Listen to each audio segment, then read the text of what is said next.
Hello and welcome to the DJ Force 10 in Conversation podcast, episode 161, and today I introduce to you a group, or a duo I should say, called They Called Him Zone. I get to speak to Mick today from that group, and they've got a new single out called Die Clean, and they've got a new album coming out in September called If You've Got a Taste for Terror. They are kind of like a synth pop electro duo, kind of harking back to likes of like Jesus and Mary Chain, element of like Nine Inch Nails and all that kind of stuff going on.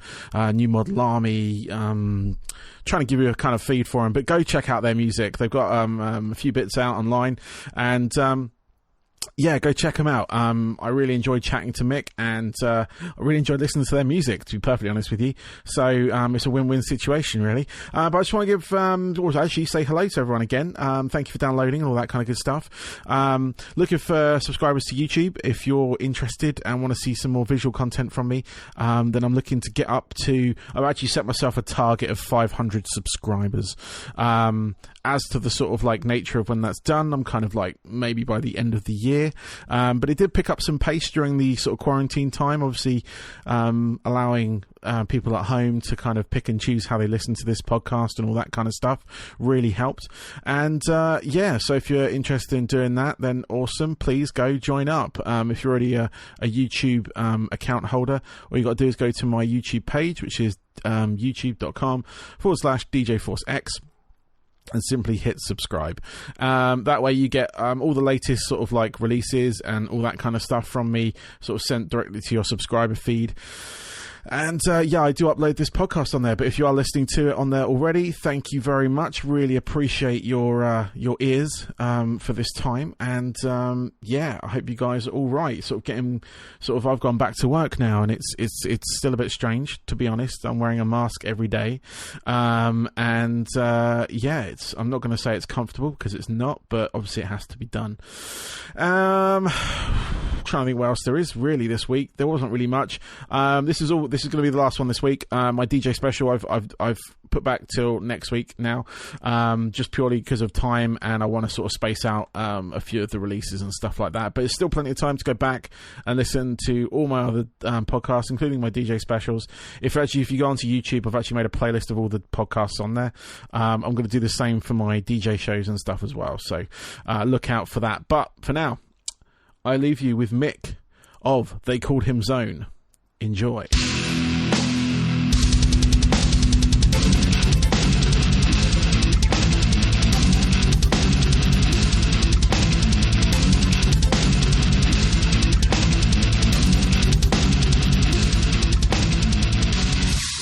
I'd like to introduce Mick to my show. He is from the band They Called Him Zone. Welcome, Mick. Hi, nice to be here. How are you doing today, man? Yeah, really good. Enjoying the weather, British summer that way. We seem to have a second wave, which is great. Yeah, I've got a big ominous grey cloud over the top of me at the moment. It hasn't done anything, but it's there. It's bright guys in Yorkshire. Oh, okay. Yeah, well, I'm down south, you see, so yeah. Cool. So basically what I want to do today, I want to talk about your band. I want to kind of do a discovery piece, if you will. So I want to kind of get your origin story, if that's all right. Yeah, perfect. Yeah, so I mean, how did you guys form? Well, myself and Steve met in 2006, actually, when I was in my first band, and Steve had just left a band called The Blood Divine. They disbanded, which were various members of Cradle of Filth. Okay. Like doom metal, I think, in genre, or speed metal. You know, there's quite a lot of different subgenres. Yeah. So, and I just started out in music, and ended up on a bill at a place called Royal Park Cellars in Leeds with Steve's band at the time, his new band, Vicious Cabaret. And so we formed a bit of an allegiance, and I think because there wasn't much of a local music scene in the Bradford area, we tended to gig in Leeds a lot and be more part of that scene. Yeah. So, and then I started to realise the more people that I met in Leeds who were in bands who were very similar ethics to ourselves. My band at the time was called New York Alcoholic Anxiety Attack. we basically had a similar ethic of trying to create a scene, but then it turns out we were actually all from Bradford, but playing in Leeds. Mutual ground for a lot of us, and a lot of us who also I might like to add, which just to sort of an extra laugh on top, was a lot of us followed football, but most of us supported Man United, which is completely the wrong thing to do if you're from Bradford or Leeds. Yeah. So we had all this common ground, and we played very similar music of like alternative psychedelic rock. So me and Steve just kept in touch, and we always checked in with each other, how us bands were doing, shared bills, and just generally if we could help each other out with contacts, we have done, and it's been like that for like a decade, really, or more now, even, probably so. Nice. Cool. No, that's awesome. I mean, that's sort of like having that kind of mutual love for the certain genre of music that you have, and obviously like having like a circle of friends within that. So like obviously, like you say, a scene, sort of building from that, each band kind of helping each other out and things like that, putting, going on double bills together, stuff like that. No, that's really cool.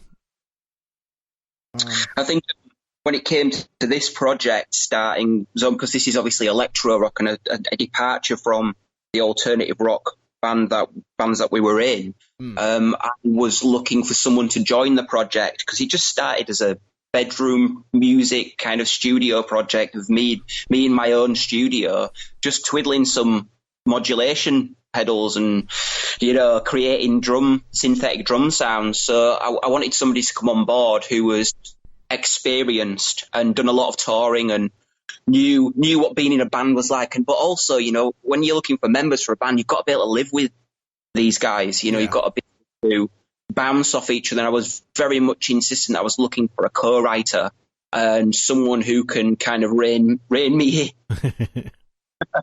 And also, bring melodies and inspiration to the songs. So it's been a really good, successful collaboration writing so far. Nice. And you've got a new single out right now called Die Clean. Do you want to tell us about that? Yeah, I was listening to a lot of Jesus and Mary Chain at the time, and I think that does come through a little bit with the guitars in this particular track and maybe the overall vibe. But the actual lyric kind of was spawned after I was listening to Motorhead not long after Lemmy had died, and I've always been a little bit kind of in between about whether I liked Motorhead or not. I liked the idea of the driving music, but maybe didn't necessarily like what they stood for, or maybe there was mixed messages there, like the iron crosses and things like that, and I think, obviously the times we're living in now, those things are open to, debate as to whether it should have been used. But, he was sort of a different generation. I think people have to probably respect that. 70s rock was very, very different. The 70s were very different. But I just realised I read something about how much people kind of worshipped him as like a rock icon and the decadence and things like that. And, I've never been one for sort of like following trends and believing that being in the rock industry and music industry, in any way is about excess and things like that. For me, it's always been about, being able to get up at 11 o'clock in the morning instead of 8 o'clock and commute and make music, which is great. If it's a passion, I guess making it has always been something where for me, it's just like you want to get up in the morning and that's all you have to do for the day is just make music. So it had that in mind, really, of the idea. I wanted to get across this kind of like almost nonchalant kind of feeling, of not caring or be like a certain coolness towards, making it in the music industry. And it's hence the repetition in the song. So, but obviously, when you create a song like that as well, it's got to have energy. So energy was really important. But it kind of just fell into place. It was kind of wrote the backbone of it in about 25 minutes, just went into my studio and slammed it down. And most of the backbone we ended up keeping for the original. I think the only things that were kind of redone were some of the guitars and some of the bass synth underneath. So it came together really quickly. No, that's really cool. I mean, it was the first track I ever heard of you guys from. I know you've got EPs out as well. I really like it because I really like that kind of style, that kind of like dark wave synth rock sound, if you will. I come from my sort of background in music is very it's basically rock and electronic music. Oh, really cool. That I'm sort of like I DJ anything from like drum and bass to like metal. I DJ regular metal nights down this way, so when we're allowed out, that is. No, just like that sort of crossover sound. Obviously, I'm a child of the 80s as well, so it's kind of got a lot of like callback to that sort of era, that kind of like new romantic, kind of like Gary Newman, kind of like dark synth sounds. Well, it's interesting you should kind of say that, and also your background in music, because what's always like kind of turned me on as a musician is like electronic sounds, but also I love guitar, so I'm never going to lose that. But it's the fact that with making electronic music, there's no boundaries.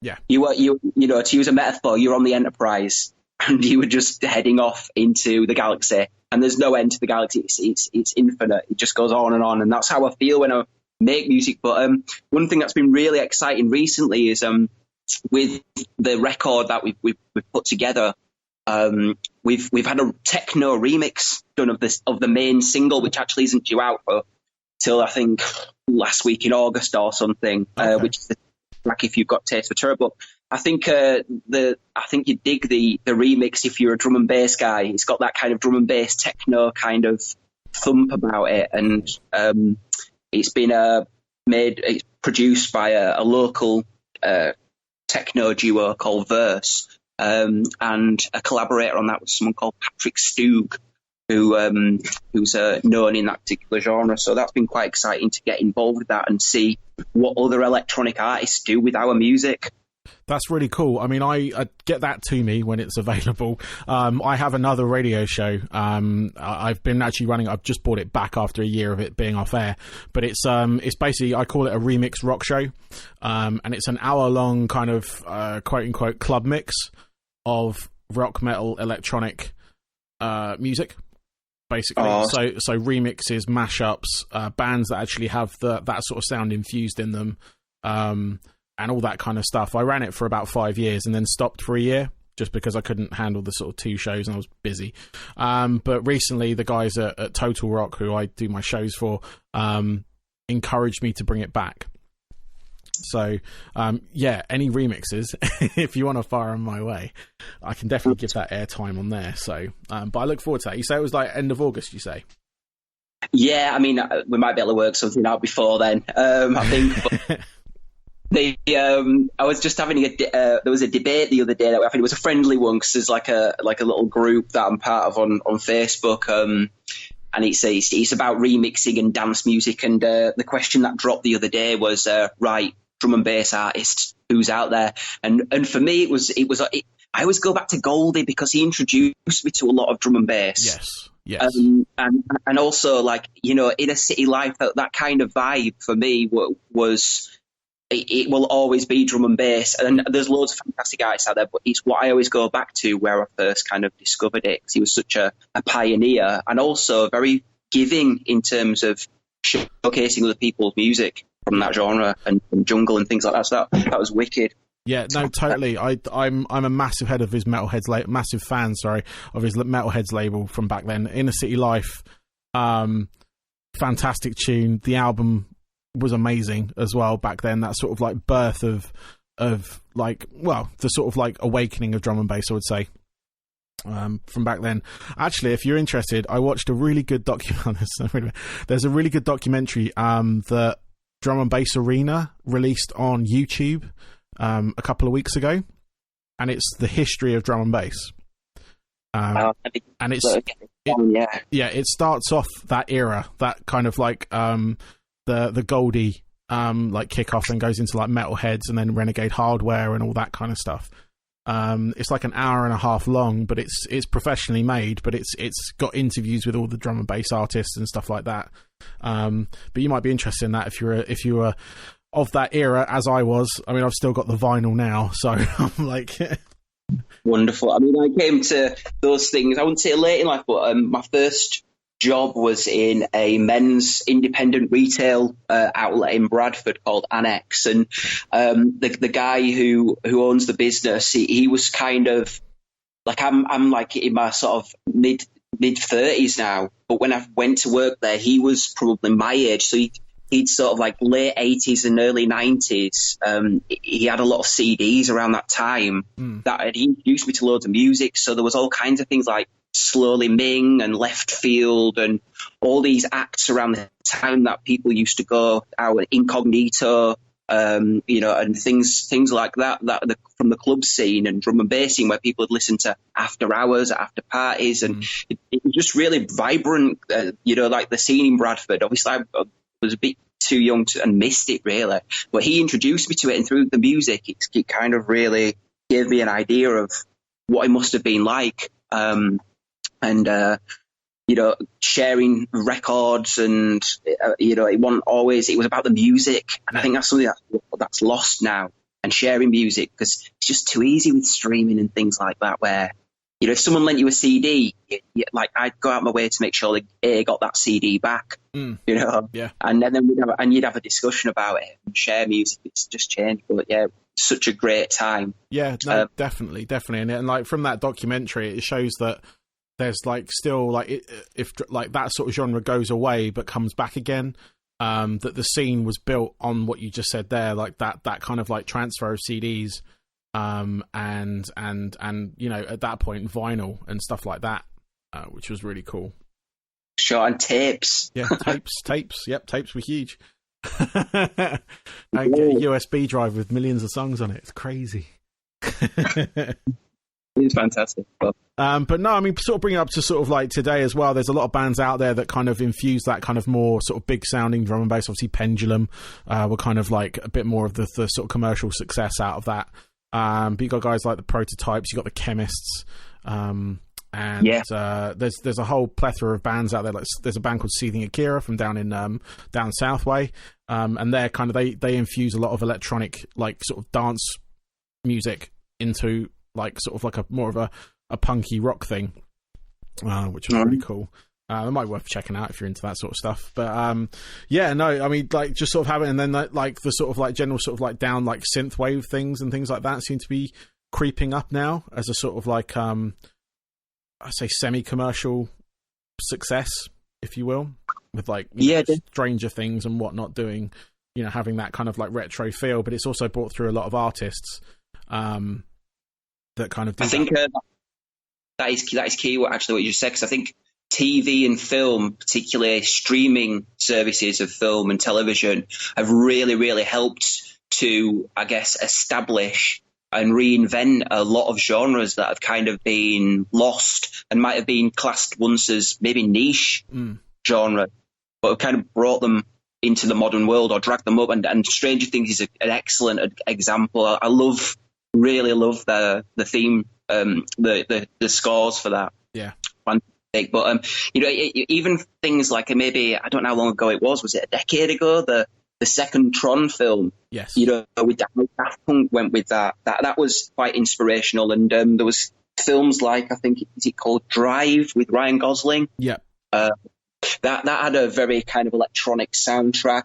I know the recent Twin Peaks series, like Reboot, that had quite a lot of sort of synthy kind of sounds in a John Carpenter kind of style, which I think David Lynch is very into himself, which is an inspiration to our music as well. And I think for me, it's such a vibrant scene, all the way from old school rave, using electronic samples, right through to drum and bass, right through to dark wave, synth wave, new wave, and there's all these crossovers. And it's unfortunate that they all have to be blooming named, because you lose track of all the subgenres. And yeah, you do. They should just be filed all under electro. That would be a lot easier for me, I'll tell you that, because like looking at some genres that people throw in their like press releases and stuff, I'm like, what's that? you know.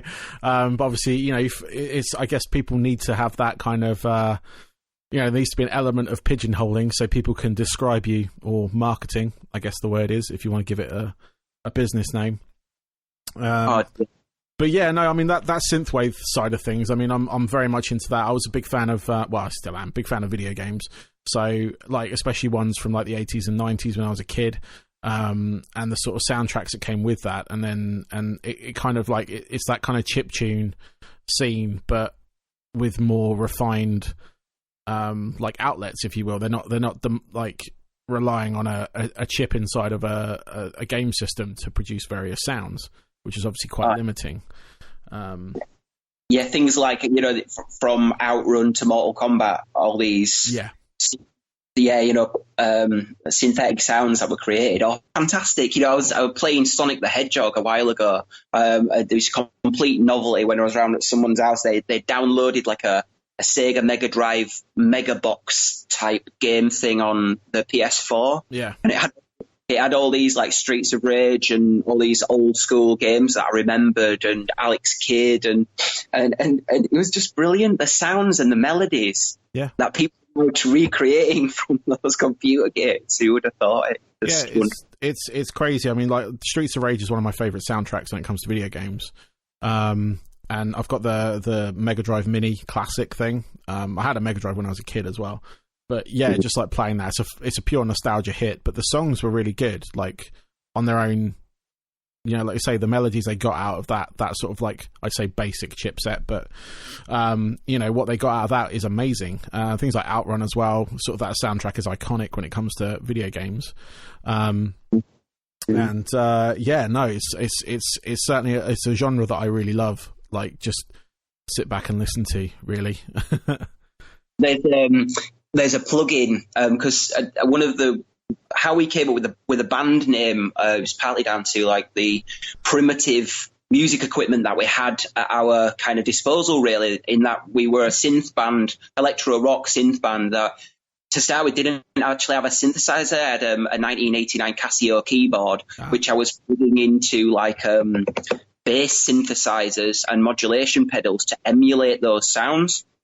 And then I'm even using Logic 7, which is I think 2004. Yeah, that's going back. Like and it, in a way though, it kind of helps in our genre in terms of to get that sound. But there's this fantastic plugin, and I guess anyone who does listen to this, if they worked on Logic back then, they might remember that like there's a plugin called the Bit Crusher. Oh yeah, yeah.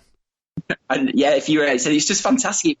It's got like an AM FM radio setting, and anything that you make, it gives you that instant pixelated sound. Wow. And it puts you in that whole world of video games straight away. Which sometimes I'll press it just on a completed track just to see what it looks like, and it's fantastic. That's really cool. I'm gonna have to re-find something like that. That's something I remember my friends having. So. Yeah, no, I'm gonna have to. I've just written that down so I can remember that. That's really cool. I mean, like I say, it's a whole like thing that I'm very much into, and that's kind of what got me into you guys, of sort of having that kind of like I like dark wave basically. I like synth rock, whatever you want to call it. Yeah, you guys, you've got an album planned as well. Is that still going ahead for the date that I've got of September the 4th? Yeah, that's correct. It was delayed. We kept saying forever delayed because we had problems getting with the mastering. We just kept sending things back and forward, and then we went to remix, and then some people came in to collaborate. So there's been all sorts of like things that I would say it's been inspiring and obviously good to add things and take things away and get other people's perspectives, but it did delay things to start with, and then unfortunately we hit this pandemic and made an effort to sort of say, look, well, me and Steve discussed, is it the right time to put the record out? Do people really want to listen to the sort of music that we put out during this period? There's a lot of people that are frightened out there and frustrated and not being able to see the loved ones, and was it the right thing to do? All these things go through your mind. Yeah. What's the best thing to kind of do ethically, really?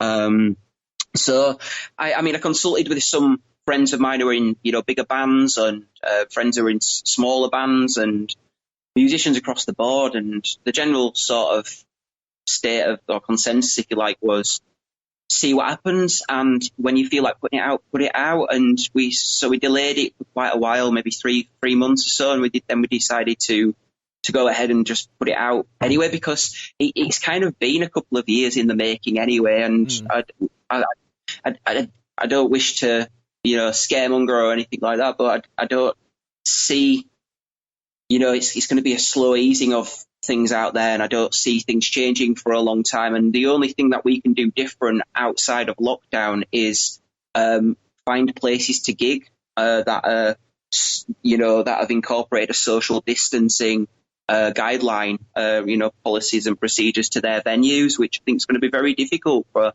artists of our size, and well, any artist, I think, to get back out there and play live. Really, I think there's other ways of doing things, but we're still a while away from that. So going forward, it's uncertain, I would say, about what's going to happen. So anyway, we decided to still release the record, because obviously once it goes out there online, people can stream it. And there's fans around that have been asking us for ages, when's it coming out? And we've been going soon. So it's up to them. It's, I guess, a mentor of mine has throughout my music career, who's always given me help and advice. He's always said the same thing about releasing records, and I think only really now do I kind of see that. And he always just said, look, put it out there and people will find it. And I guess it's another way of, I don't know if it's a proverb, but what was said, it was like, if you build it, they'll come. Yes. It's another way of saying that. And I think that's quite true. So I guess, yeah. Yeah, no, it's one of those things. Like I've had the pleasure of speaking to a lot of musicians during lockdown, all in different sort of like situations, like mid promotion, or they're doing like more sort of like online promotion, if you will, like before they release an album, stuff like that. And each band have been different in their approach, really. And it's been quite interesting, just sort of like discovering and talking about it, just purely on the basis of, because none of us, like, no one knows when this will end. Like you said, it looks like it's going to be a very soft easing, getting back to the live scene. And it's kind of like the way that a lot of bands have adapted and a lot of artists have adapted has been quite interesting. Like obviously taking a more hands-on approach when it comes to sort of like online promotions and stuff like that, like really utilizing their social media streams and whatnot. Do you guys have any plans on that front at all? Anything you've kind of like going to attempt to put together? Yeah, we made a decision to make as many music videos for the content that's going out as possible. And we've got a number of creative individuals that are also helping us to put those together. We have a very strong kind of house style, if you like. Things are dark and scratchy, and inspired by the films that we hold dear, and the auteurs that we hold dear. So we like to kind of put that across in a visual.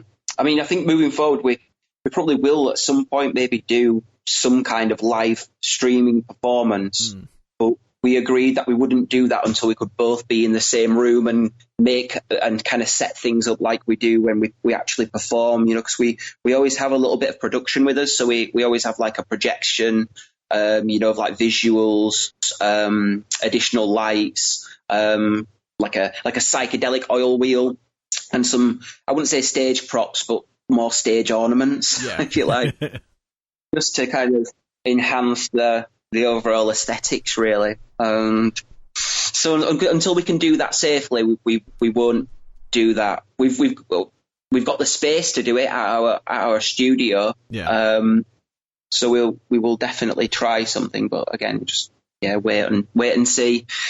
It seems to be something that everyone's doing at the moment. We're just waiting to see. When I've spoken to some of the bigger artists that I'm in contact with, they've said things similar, like when it's right to do so, we're going to all get together in the same room and do a proper, show and streaming, and then do a DVD release. And they seem to have a much greater budget and marketing plan for their releases in this period. And we always go by the ethic of it's the punk ethic of DIY. It's the rip it up and start again. Simon Reynolds thing. We come from that post-punk ethic of let's just do what we can to the best of our ability with what we actually have available. And it seems to be working for us so far. Not to sort of say anyone else's ethics are wrong. That's just how we are, really. And keeping it real, if that's possible these days. No, it is a strange time, and it's kind of like the best analogy I've heard is everyone's kind of building the plane in flight because no one's been in this situation before, and they're kind of having to adapt immediately, like, with whatever, because there's still no 100% like solution to what we're doing. And you've got to carry on. You've got to do something. I've been doing my podcast, if you will, and sort of helping guys like you out because you guys were at home and you've got stuff to kind of promote, and this is a way of doing it. But I've got, like I say, like you got friends in bands. I've got friends in bands that have just been doing, the sort of like live in their own homes, acoustic, all that kind of like just sort of like blanketing their sort of social media presence. And that's working for some, and then there are some that are kind of like doing it in dribs and drabs, which is also working. And it's just sort of one of those things, like you say, is that if you've got that kind of like punk attitude to it, where it's kind of like, let's, with the resources we've got, what can we do? That's fantastic. I'm a big sort of like advocate for DIY. In as much as like even my show here it's all the reach on it is organic. So I've never paid for promotion or anything like that. So it's kind of like obviously I rely on press agents like the ones you have, to sort of like, so I can discover certain musics and stuff. But, my show generally has been an organic grow. And it was from that DIY. I was in a band back in 2000s and again, we were DIY. We produced ourselves. We funded ourselves. We, for the most part, promoted ourselves, and that was mainly me doing all that. Apart from the production, that was my guitarist. But it was like, that sort of attitude and sort of like use of resource I really respect. So nice. I think that's a good thing to touch on as well. Like when you enter a world of paid promotion, it's kind of a slippery slope because then you're always chasing the dragon. And obviously we have a press agent, we have a radio plugger who we've not actually employed for this record, and that's partly down to funding. We were given the opportunity to raise some funding through, I guess, our mentors and established artists that we know in the music industry were willing to help us out after they heard the record, but that's not on a they've given us it kind of basis. It's on a we will pay it back basis. So, but we don't have that up front. I think to be completely transparent, for a lot of us like ourselves, it's something that you don't see. So the way the music industry works is you do need people to help you. That's the truth. Yeah. But there's a lot of charlatans out there who will promise things and so on. We sourced out very, very well to who doesn't necessarily promise things. It reflects in his work what he actually does and achieves, from day one. But I think that's the way the music industry's gone now. There's a lot of kind of agents and middlemen out there who are there to help you. Yeah, okay, they cost money, but you could spend an absolute fortune on Twitter, Instagram, Facebook, growing your social media, and it would be very difficult to do so because, let's face it, I think we're all as artists at this crossroad where there's no such thing as A&R anymore in a record label to develop you. So you've got to develop yourself, and you've got to understand that, which is kind of something that a lot of emerging artists don't necessarily understand. That could be through ignorance or innocence in a way, is that you have to have a built ship ready to roll, and you're not going to get discovered in someone's basement and someone's going to throw 10 grand at you anymore to develop you and stick you on a tour with a bigger band to nick their audience and get some experience. Those days, they happen in a certain way, but they don't happen quite what they used to. Like when I first started, that was the route. You went to be the support band. You were the first on. You got 20 minutes, doors opened, and you were on. Yep. You didn't even get your name on bill. If you did, it was tiny, and you getting promotion and getting your name in magazines has always cost money. It's hard to do that as an emerging artist and always will be. So I think anyone who's out there that's going to help bands and be able to help bands, they will cost money, but you're better going to those people and researching what they can do, for your, I guess, brand in a way. Yeah. Again, what a lot of young and established artists don't realise is that you've got a brand, and we don't like to think of this marketing side because it starts to all sound a bit corporate and a bit like we're money orientated and monetizing and things like that. That's not the case at all. It's about exposure and, more to the point, introducing your music and art to people. And sadly, the only way that you do that these days is by being very, very clever and canny. And sometimes if you've got a lot of money, you can get ahead. We've never had a lot of money and never really put money into promotion. More that we've put money into equipment and that side of things. So yeah, it can be a slippery slope. I mean, Facebook posts, believe it or not, like a job that I had for a while was helping small businesses to promote themselves on social media. And I used to see people throwing away thousands of pounds on marketing, and I'd step in to help them and say, look, stop throwing your money away on Facebook because you're getting such a small return. You're spending £100 and, 6% of your followers are seeing that post and you're getting £40 back. That's not fair. You're not doing anything wrong. It's just actually the only people's pockets you're lining is the Facebook. Yeah. So, and I think a lot of bands, they do that. They'll do sponsored posts, and we get told by people all the time to do sponsored posts. So get a further reach in sponsored posts. And, yes, but what does it achieve? Are you looking to sell more records? Are you looking for connectivity? Are you looking to grow your brand and all these kind of things? And I mean, even talking to you about it now, it's like the thought of it kind of bores me, because I'm thinking, well, actually, yes, it has its place, yes, it has its purpose, but there's so many people there, and it's a business at the end of the day, and it's hard to not be cynical about the whole machine, really, isn't it? I think, me and Steve, and probably yourself, grew up buying the NME, and Discovery and Melody Maker, and discovering bands through them, and they used to accept submissions from unsigned artists, and you could get your listing in there for free, and you could send off your demo to be reviewed. Not aware of too many magazines that do that now.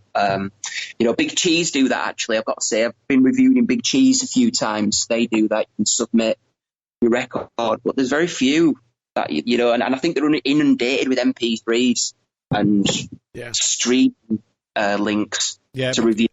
It becomes a different animal. It became a different animal when the sort of digital thing became more viable to send like material to, magazines and whatnot. Especially like it was the same deal with Kerrang. You could get your demo reviewed in there, or Metal Hammer, to sort of go on the sort of heavier side of things. And Terrorize is another one. But yeah, a lot of them now, you don't necessarily have that. It's sort of done on, I guess if you were trending or something like that, or I mean, I've not been in the promotion game for a while, so I'm sort of talking as sort of like an old school person that's, has like a lead time of 4 months, 3 months for an album or whatever, and then you send, doing all that kind of stuff. That kind of demo scene, if you will. I mean, there's still a couple of fanzines out there that are doing all right, but a lot of like even the sort of like websites that used to cater a lot for unknown bands don't so much have that anymore, because I think they just get so inundated with that MP3 submission. Yeah, absolutely. I mean, the last music industry A&R person that I spoke to was about 3 years ago now, and they came to a London show. And they said something that was really interesting to me. It's always stuck with me. They said our label. I'm not going to name labels. But I'll say that they were an umbrella of Sony. Okay. Independent inverted commas umbrella of Sony. And they said that we would not even look at you guys, meaning the band, or any other band, unless they were regularly filling venues of 400 plus in the UK. And then they'd have to be doing that regularly before we'd look at Europe and look at breaking them into other markets. But then I was like, oh God, yeah, 400 people in every venue in the UK, every city. A lot of people. And I thought to myself, wow. And then they turned around and said to me, however, if you're filling that capacity of venue in the UK off your own back, why do you need a label anyway? Yeah. And I'm kind of like, well, actually, yeah, that's fair, because there's musicians I know who, for example, were in big bands and then they go solo, and then they talk to you about finances privately and what they're earning when they're in the big band and what they're earning solo.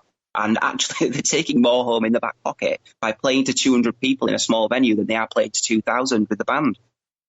And that's a real eye opener, because the bigger the show, the bigger the band, the more band members, the more the bigger the venues, the more crew you need, and everything else. There's more people to pay, so there's less money overall. So if you keep a smaller crew and you keep things tight and you're not extravagant, that's maybe the modern way to earn money in music, but and keep a livelihood, if you like. But that was just one person's, 2-3 people's advice I've given now, have sort of said this to me over the years of what they do. But it is very difficult out there, I think. I feel like we've gone into a dour kind of. It's all right. No, it's fine. It's no, I just like, because I'm harking back to, it's basically making me remember my days in a band, and we actually played in Bradford, by the way, at Rio's. Oh, fantastic! Rio's was an absolute belting club. Did you have a good time there? Oh, totally. Yeah. No, it was like, if I remember it rightly, it was good fun. So, but we're talking like 15. Yeah, probably about 15 years ago, I think now. Absolutely. I mean, we'd have been gigging around there at that time, and I think they were one of the only places in the area that did cans of Red Stripe and bottled Newcastle Brown Ale, which were mostly why we went. Yeah, no, it was really cool. I mean, I played like up in that sort of like Yorkshire area and stuff, Leeds and stuff as well. And it's a really good vibe up there, actually. From what I always had a good time, never had a bad experience apart from, I'm going to say Burnley, but that was just purely a promoter and things. You know how they go. Absolutely. No, I've had my fair share of like punch-ups and sit-ins and all kinds of things over the years when people refuse to either pay you or someone kicks off, and he's kind of part of it. I mean, I was talking to a friend of mine the other day about that exact thing, and it'd usually end up in like a Western kind of face-off, like a spaghetti Western face-off. Yeah. Of who was going to wait out the longest. But then afterwards, usually the club would have you back and the promoter would book you again. And if there was a fight with the crowd and there was all kind of like a riot going on, everyone would be best friends after and buying everyone drinks, and there'd be no hard feelings. There'd be no need to call the police. Yeah. No one would be the mates coming round. It was always kind of resolved. So even though it was like exhilarating and quite dangerous at times, like touring and things like that, then there was never any real bad experiences. I've had some fantastic times gigging around the Midlands over the years. I think that was my favourite place to gig, actually. People were just really always up for it there, absolute, like proper rock crowds, just give it to us really hard and mean. We love it, and we're going to have a really good booze up and a really good night. So, I loved playing that. I think Scotland was the same as well for us. Glasgow, we had some good gigs in Glasgow. Yeah. So the sort of north of the territories were good for us. Not to say we didn't have good gigs down here in the south, but I do have some good memories of playing like in Scotland and stuff like that, and up near Liverpool. Just generally around that area and beyond, really. And it's like the people up there are really nice. So I think playing down south for myself, I always knew that I was going to do a really good gig because I was a designated van driver. So I had this huge Sherpa van, like a LDV convoy, 6-ton vehicle or whatever, a long wheelbase, and it had a couple of beds in there for when we toured, split a vehicle. Really nice, but it was just one of those festival things you could see at Glastonbury, and it was really run down. We had all kinds of decorations on it. It was a bit mad, but I always knew we'd have a good gig if we got to the venue in London, wherever we were playing, and there was somewhere to park. Oh yeah, yeah, parking in London. That's yeah. And if we could park, that was it. We were having a good gig. yeah, especially if it was near the venue as well. But I've been miles away before and had to get the bus back into the venue. Oh man, yeah. No, we got our fair share of tickets. To be honest with you, like we had like a few occasions when we were doing all right. We had a tour bus, like a full like touring bus thing, like 16 berth or whatever. And like we got, I think it was one tour we got like 4 tickets in different cities.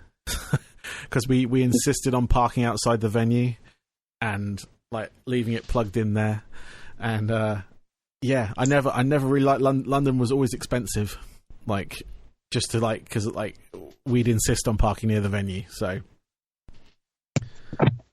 yeah, it just made things a damn sight lot easier as well, and loading in and loading out, which was always a bit of a stress in bigger cities. I think Manchester and London were always the most stressful in terms of parking and loading in and loading out.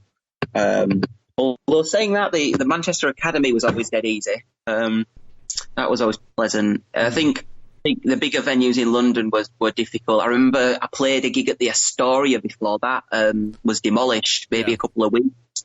And that was, I remember stepping into the street out back and getting a wet foot, and I was like, "Oh, where's the water coming from?" And the crew guy went, "It's not water." Oh no! Oh no! He was joking. He was like, "Nope." He said all toilets are overflowed. He said the building's going to be knocked down in a couple of weeks, so no one's doing anything to it right now. So he said just kind of disinfect your butts. Yeah. Cheers. Oh man! So that was, but all these things make you laugh, don't they? It's like it's part of you. When you're in a band, it's kind of it makes it as well. All the funny stuff. Oh yeah, totally. And the Astoria was a favourite venue. I never played there. I always wanted to. Closest I got was a club around the corner called the Metro, and but yeah, no, the Astoria was one of my favourite venues to go to. It's such a shame it's not there anymore, but. It was a very cool place, I thought. Yeah. No, it's really cool. You got to play there as well. I'm very jealous of that because, like I said, I wanted to play there, but never got the opportunity. Never played anywhere else in London that were as big or as nice as that. Like I played the Garage, the Islington Academy, but not none of them had the same vibe as the Astoria. No. And that's a shame. In fact, I think some of the best gigs that I've had in London have been either at the Hope and Anchor or the Dublin Castle, which are just classic venues. Oh, the Hope and Anchor. Yes, that was my first London show at that venue. Really? Yeah. That's a hell of a load in and load out there. It's over that way because it's so hard to park around that area, and if you choose it when there's a game day on a Premier League game as well. It's even harder. So, no, I remember it well. The stage was about the size of a dinner table, like in the corner. And people walk past you as they come in as well, which always gets me. Like the stage is by the door. Yes, yeah. So you can watch them as they leave as well. I've been there and had that happen. That's awesome. Well, man, I've got a couple of questions left for you, if that's all right. These are my kind of like generic and like finishers, if you will. But what I'd really like to know is what are your 3 top albums, like the ones that really kind of were pivotal in your kind of musical career, the one that kind of like the ones that kind of like, you know, made you want to pick up the guitar, made you want to sing or whatever. What would you sort of like, if you can close it down to 3 albums, what would they be? That's interesting. Yes, I'll give you the first 3 albums. Yeah, because I think if I went with like now, then it'd be ridiculous to say. But what made me pick up a guitar? So Oasis, definitely, maybe. Cool. The Stereophonics Word Gets Around. Nice. Was also like a big album, and then a friend of mine introducing me to Nirvana, Nevermind. Nice. And that album in particular kicked me away from the kind of indie stuff that I was into at the time. 'Cause I was into, you know, like Stone Roses and Ocean Colour Scene, like Paul Weller and all this kind of sort of like indie stuff, the Verve, the depressing things. And then my friend lent me Nirvana, Nevermind, and that introduced me to loads of other things. Then I got into Bush, JJ72. And then it just spiraled from there and went into all kinds of other areas, which was exhilarating. Yeah. Yeah, no, that's really cool. I mean, I like normally, because if you've seen my sort of like guests of this show previously, but they're normally on the heavier side of music, or completely different genre. I don't get too many sort of like indie fans on or indie bands on. So hearing like Oasis, Stereophonics, that you're into like the Verve and Ocean Colour Scene and stuff, that's really harking back to my teenage years as well, like along with the sort of like heavier stuff. But yeah, I was a big fan of Ocean Colour Scene. Oh really? Well, I'd like to say Californication was a big one as well, actually. Yeah. Pepper, but yeah, that I think it was just I liked their style. That was my introduction to that band, and I just thought, what is this? It's like rock, pop, funk. Yep. You know, jazz. I don't even know what it is, but it just sounds cool. Yep. And when I went to California, that's what California looked and smelled like to me. That album, so they nailed that for me. But yeah, I think where you start with music, you never end, though, do you? No, it's very true. My household was very pop orientated, so my early years are significantly like drowning in pop music. But gradually, I found my own kind of gateway through obviously friends and things like that. But I have to give a shout out, like you were talking about Motorhead, at the start of the show. They were the first exposure to what obviously heavy metal for me is and was through The Young Ones, the TV show.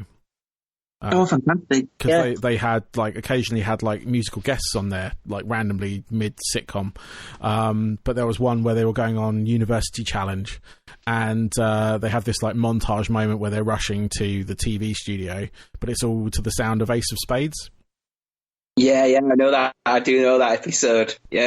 Yeah, so and from there I was all rock music, and then gradually my dad he was listening to stuff in the car, the sort of general classic prog rock, Genesis, stuff like that, and yeah, just gradually went from there really, and then sort of indie music kind of took me for a little bit because I was really enjoying, like you say, Oasis, Blur. I'm trying to think of other bands from back then.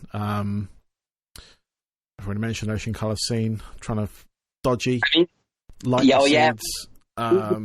stuff like that.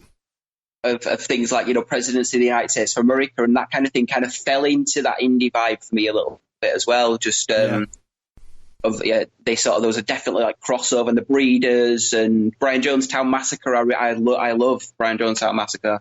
All those kind of indie bands who were kind of influenced by the British indie scene as well. So. Cool. It's just strange because I think indie was the first time I actually developed my own taste for music, because I was brought up as you were on my dad's music almost, Robert Palmer, but maybe Robert Palmer was where the electro seed was planted. I don't know, to start with and things like that. But My mum has excellent taste in music, and she's one hell of a dancer, like soul dancer, like Northern soul dancer. Nice. So I was brought up on Northern soul, Motown, and reggae, but I think Northern soul and Motown more than any other like genre. It is a structure that when we write as a band, I always use that soul structure, that classic pop structure.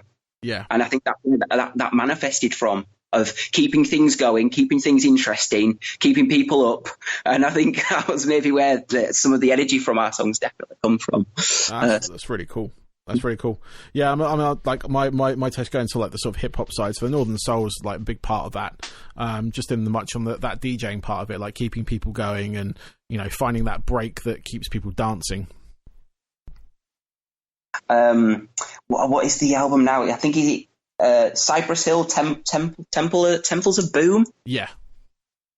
Wow. That album. When I first heard that album, I was like, okay, game changer in terms of hip hop. It made me go and discover things like NWA. That album, I was just like, it was when hip hop arrived for me. I was never really into, you know, like the more commercial side and things like that. And Tupac, I was never really into the whole gangster thing. But then I arrived at that album and thought, wow, okay, if this is what hip hop is like as a genre, I've just been really ignorant to it and I need to go back and look. And that got me into De La Soul and all these other hip hop artists who had completely different production values. But the NWA debut album is the closest thing that I think is to punk rock without being punk rock. Yeah. It just hits you in the face. Straight Outta Compton just hits you in the face. And that really appealed to me. It was an attitude thing that appealed to me, like hearing Smells Like Teen Spirit for the first time. And I was just like bowled over. Yeah. Awesome, man. Finally, what are your hobbies away from music? So when you're not writing, producing, or anything like that, what do you kind of do to kind of like unwind or get away from it, if you will? Well, actually, since lockdown, I've developed a new hobby, and it's walking. Okay. Hence, at the moment, I've got a t-shirt suntan from walking, so my arms and face are very tanned. So that's quite funny as well. And ironically, it always makes me go back to, again, the Stereophonics, because they have a lyric about t-shirt suntans in the first album. So I'm that person at the moment. But when the lockdown's not happening, to de-stress, I have a very structured regime, if you like. When I've finished work, because I work in the mental health sector, in digital health, I'm actually a qualified person-centered counsellor, teacher, and also a music producer in terms of degrees and qualifications. So I've quite a varied role in what I do, as well as music. So I need some distance and to de-stress. So the gym is really important for me. I go and lift some heavy weights and hit a heavy bag box. And then when I've done that, go home, and I like to cook, unwind, a couple of glasses of wine while I'm cooking, just because it's like what is he called? Floyd kind of effort, the cook guy. Oh, like, yeah. You know. Oh my God. I can't remember his name. I can see him in my head. I can see him talking. I can see him drinking. Yeah. See, it's not quite like that, but it's definitely, like it helps me to unwind. Does cooking? Cool. I like the structure of it. Besides that, the usual, like to watch series, usually psychological thrillers. But recently I've been getting into some comedies, and I've got to say there's some absolute beauties out there at the moment that are really, really just turning my head. I recently watched Afterlife with Ricky Gervais, who I've never been a fan of. Yep. That's really funny. And What We Do in the Shadows on BBC iPlayer. Yes. It's a rich vein, I think. So that's pretty much it, really. I have a pretty quiet life. That's really cool. It's Keith Floyd. I just looked it up. Keith, is it? Yeah. But no, especially working in the sort of like mental health sector, that's something I'm quite passionate about. Generally, just like, you know, I mean, it's a whole sort of like rabbit hole we can go down now, but I don't think we will right now, just purely on the basis that this could go on for hours. But no, I just wanted, like, if you're working in that sector, I just want to say, you know, thank you for that, because it is something that, like, you know, I have my own mental health issues, as a lot of people do, and, you know, I'm dealing with mine with certain, you know, things that I've been like learning through therapy and see things like that. But yeah, no, that must be quite rewarding on that front.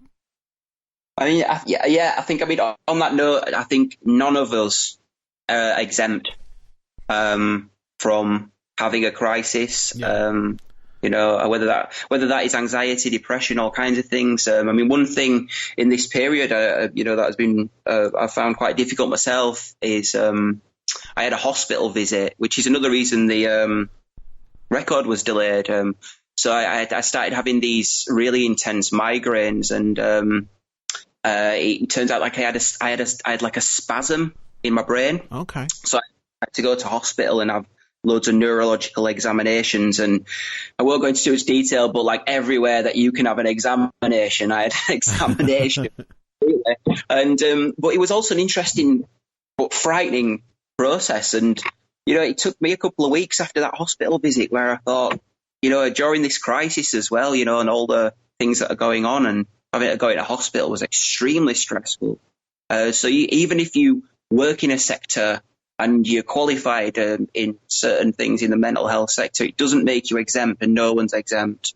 Just some of us have better coping mechanisms, different triggers than others, and different ways of dealing with things, but no one's right or wrong. And I think it's something that I think it helps to unify people, really, and particularly in this climate as well, where there's so much uncertainty and there's so many things going on politically and socially in the world. You know, one of the things that unify all of us in this time is, well, the pandemic unifies us all. Our mental health, which is, from what I gather from talking to people, suffering and, you know, not being able to, that human contact and going out, even if we don't go out much, it's just those things that are playing on people's minds, you know, but everyone and anyone will have some kind of crisis in their life at some point. And we're fortunate in the UK that we have a lot of different services to be able to help with that. I specialised in bereavement for a long time, counselling for 3 years with an organisation,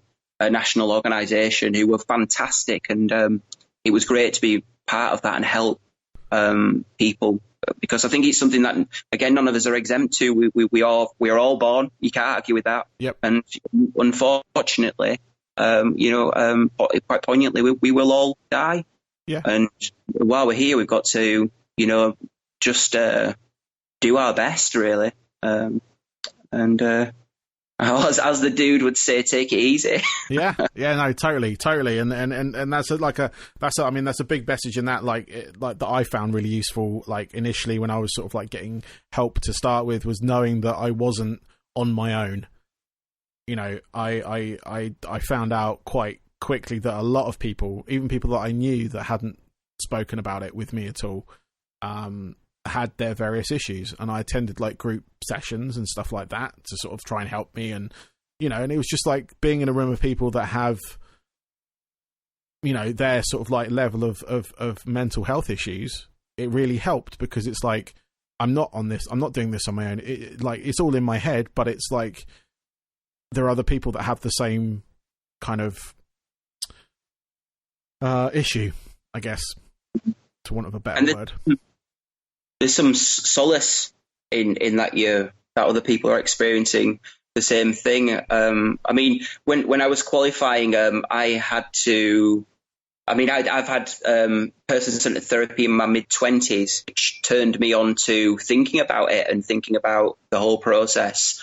When my first band actually disbanded, it really affected me, because it was all of a sudden this thing I'd done for 7 years and toured around UK and Europe and had all these amazing opportunities and played massive festivals. You just went overnight, and we stopped talking to each other, and that really affected my life. And so I went there, and then I didn't have therapy for many years until I started to qualify as a therapist. And then as part of that, I had to go and have 10 of my own sessions.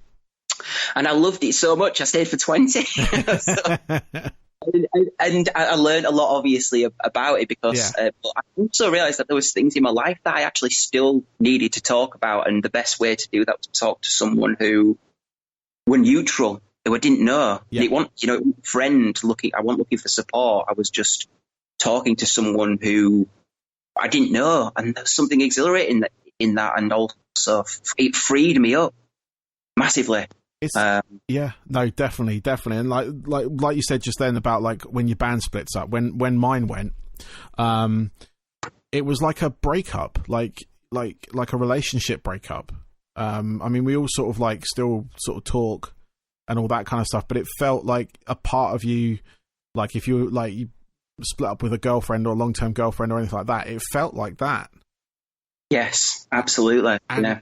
I can see sort of like when sort of like say bands split up, like bigger bands, and you watch, or you don't watch it, but you hear that someone afterwards is having a bad time, and you're like, I know exactly what he's going through. Hopefully someone is there kind of like, reaching out and offering help. But it's very, because you don't think about, band split up, okay, that's fine.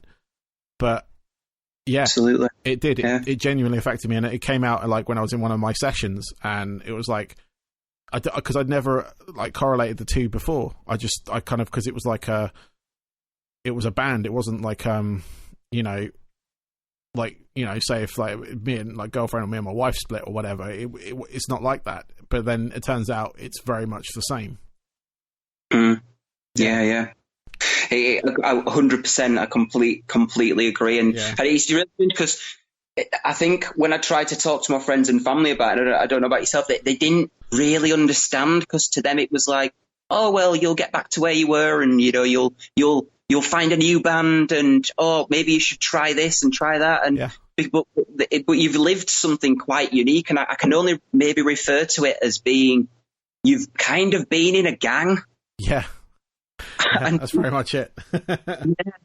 And they don't understand that what the dynamics in the relationship is like. Everyone kind of has the role, and it kind of works. I mean, and to explain that to someone, it's difficult, friends and family, because I found friends getting kind of jealous. Yeah. In a way, of that relationship that you have with your band. That's something that they can't quite explain. It's a friendship. It's a brotherhood. It's you've chosen each other for a start, which counts for a hell of a lot. And you can live with each other. And I think this is, you share some, strange moments. I mean, this is obviously a funny moment, but I've had band members who've come to me who've had serious health issues on tour, and gone, look, I need help. I need a doctor, and where can we get one? We were on tour, and I'm frightened. And you help that band member out, and you keep it separate from the rest of the band, because there might be that one member who might take the mickey out of him for it or whatever. You shield each other, and but you all love each other, and it's a really strange kind of thing to explain to anyone. So it is a terrible loss and pain when that does happen. Yeah, no, definitely. Well, man, thank you very much for your time. I really do appreciate it. I absolutely pleasure speaking to you. Good luck with the single and the album and everything on that front. Make sure you send me that remix.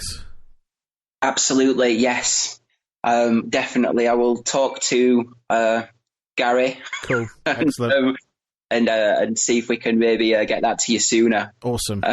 Later. But I've really enjoyed speaking to you. It's been a really excellent chat. I've really enjoyed it. Thank you very much. Thank you, man. You have a good rest of your day, all right? You too. Stay safe. Thank you. Take care. Bye-bye.